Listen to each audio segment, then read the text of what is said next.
Hi friends, welcome back to my channel. అతి త్వరలో వసంత పంచమి వస్తుంది కాబట్టి వసంత పంచమి రోజున అక్షరాభ్యాసం చేయించడం చాలా మంచిదని ప్రతి ఒక్కళ్ళు భావిస్తారు. కొంతమంది అయితే బాసరలో అక్షరాభ్యాసం చేయించుకుంటారు.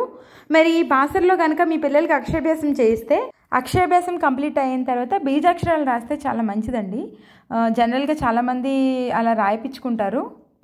సరస్వతి టెంపుల్కి అరౌండ్ 3 కిలోమీటర్స్ దగ్గరలో మనకి వేద పాఠశాల ఉందండి. అక్కడ పండితులు వేదాలు నేర్చుకుంటూ ఉంటారు.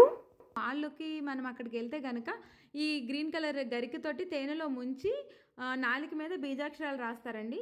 అలా రాయిపించుకుంటే చదువు బాగా వస్తుంది అని అక్కడ చెప్తున్నారండి. మనకి ఈ డీటెయిల్స్ కావాలంటే ఏ ఆటో వాళ్ళని అడిగినా కూడా వాళ్ళు డైరెక్ట్ తీసుకెళ్ళిపోతారు. ఈజీగానే ఉంటుంది, దగ్గరే అనమాట టెంపుల్కి. అండ్ ఇలా రాసినందుకు కూడా వాళ్ళు ఏమి అమౌంట్ ఛార్జ్ చెయ్యరు. జస్ట్ మనం ఎంత కావాలంటే అంత అమౌంట్ ఇవ్వడమే. 100 రూపీస్ ఆర్ అలాగా 200 మన ఇష్టం అనమాట, ఎంత కావాలంటే అంత ఇవ్వచ్చు. ఇక్కడ చూసారండి ఈ పాపకి ఎలా రాస్తున్నారో, గరిక యూజ్ చేసి తేనెలో ముంచి రాస్తున్నారనమాట. ఈ వీడియో కనుక మీకు యూజ్ అయ్యింది, నచ్చింది అంటే కనుక ప్లీజ్ అండి లైక్ చేసి, షేర్ చేసి, అలాగే సబ్స్క్రైబ్ చేసుకోండి ఫ్రెండ్స్. Thank you.